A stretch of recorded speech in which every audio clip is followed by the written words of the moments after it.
मूर्खता कहाँ पे हुई है? देखिए, कृष्ण भगवान की भागवत गीता जब आप पढ़ेंगे तो लोग व्याख्या करते समय ना क्या होता है कि जितनी आपकी समझ होगी उतना ही आप व्याख्या कर पाएंगे। जिस बात को जितना समझेंगे उतना ही बता पाएंगे। तो क्या हुआ ना, वो रट चुके हैं, वो पंडिताई कर लिए हैं। पंडिताई का मतलब ये हुआ कि आप बहुत सारे वेद शास्त्र पढ़ दिए ना, तो कंठस्थ कर दिए, याद हो गया।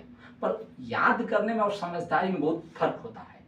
आप याद कर दिए पूरे देश दुनिया का नाम जिक्र, उससे क्या हुआ, लेकिन बुद्धिमानी वो नहीं आती। बुद्धिमानी एक अलग होती है, वो समझ आपके अंदर आएगी। अब जरा समझिए, जब कृष्ण भगवान कहते हैं कि मैं सूर्य से भी पुरातन हूँ और मैं किसी कली पे खिली फूल से भी नया, तो जब महाभारत हुआ तो उनका उम्र करीब 100 साल के आसपास था। 135 साल तक वो पूरे धरती पे रहे थे। उससे पहले युद्ध हुआ था, ये 90-92 साल के रहे थे करीब करीब। उस समय युद्ध हुआ, उस समय वो ज्ञान दिए।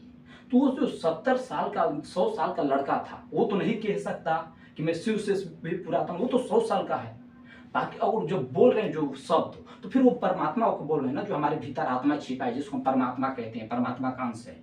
फिर मैं वो होकर बोल रहा हूँ ना, जिससे मैं बोलूँ कि नैनन छिंदंती शस्त्राणी नैनन दहती पावक न चैनन क्लेदंती आपको न सोचती मावता।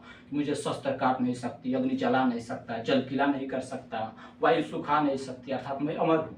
तो फिर ये नहीं बोल रहा हूँ कि जो 25 साल का लड़का है ये अमर हो गया, आप इसको शस्त्र काट नहीं सकते, अग्नि जला नहीं सकती, इसको जो क्षण में जला देगी। कृष्ण भगवान को भी पैर में तीर लगे थे, तो ऐसे उस शरीर की बात नहीं किए थे, लेकिन मूर्ख शरीर को ही मान लिए कि वही सत्य हो गए। हाँ, सम्मान जरूर दीजिए, मैं भी सर झुका रहा हूँ, लेकिन सम्मान उनकी जो ज्ञान है, उनकी जो समझ है, उसके लिए वो जो काम किए हैं जीवन में, वो जरूरी है।